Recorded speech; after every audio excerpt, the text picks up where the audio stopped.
Okay, here's a quick walk around. This is comparing the Rock and Roller multicart R8 with the Thomann kart go-kart XL,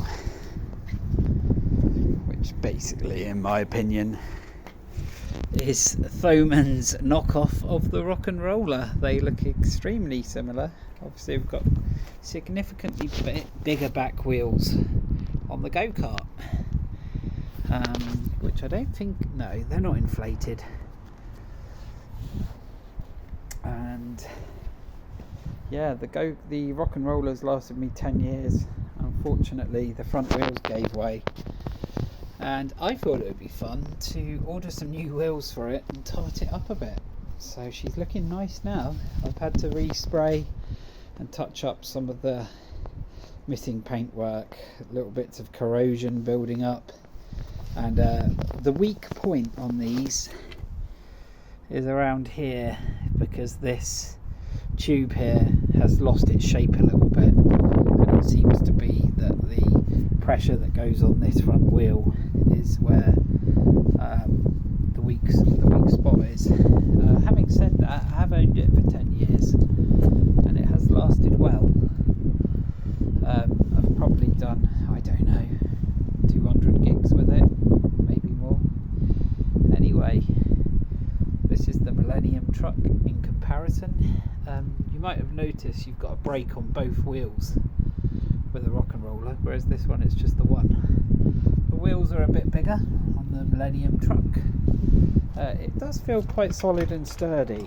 I feel like I've got more control, because if you look, the tube size is bigger. This feels more to me like a bit floppy, whereas this is more solid. There's less play in that bar. They've both got the anti-slip decking. I've just renewed that, by the way, with some of this stuff here, which costs under £4, so worth a go, I'd say. Both got the tightening adjusters here, so you can get your length just how you want it. I tend to just slide it until the pin pops out of the middle, and it sort of locks itself at full extension. So that's the way I use it. I've not really needed to use the locks very often. These handles are actually a little bit taller on the Millennium truck, which is a little bit surprising, because this is half the price of the Rock and Roller. If I fold them down, similar technique, to push the wire down or lift it, collapse these handles, and up she goes, and then it's sort of freestanding like that. I'm guessing this is going to be similar. Down goes that one, and that one. Now let's see. Yeah, they both sort of sit in the same way. The tyre track is a little bit wider on the Rock and Roller, and it seems to be a flatter sort of rubber, whereas this is a bit more curved. Don't know if that means this will be a smoother ride. Obviously those wheels are brand new, so are these. Ooh, that travelled for a lot less than that one.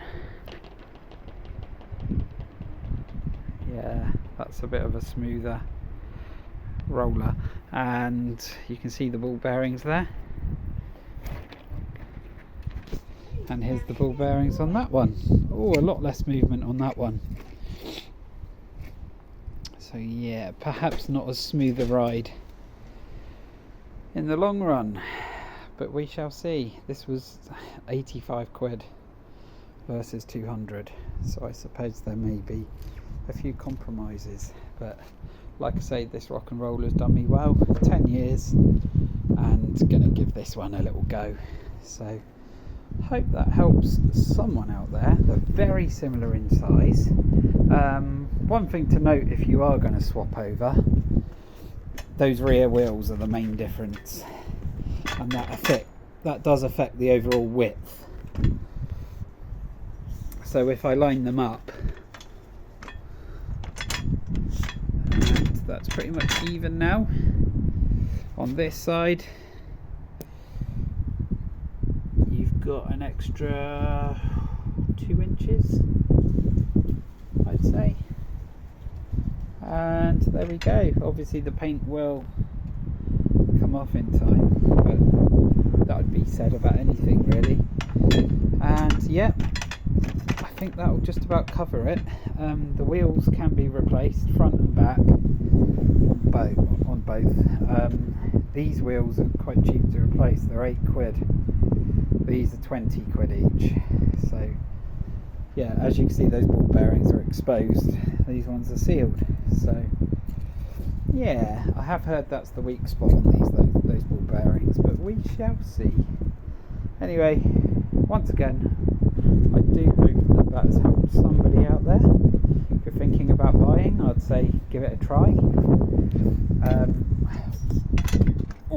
Weight wise, the rock and roller is lighter, but remember the metal is generally thinner. So thank you for watching, and happy gigging and house moving, or whatever else you're getting up to.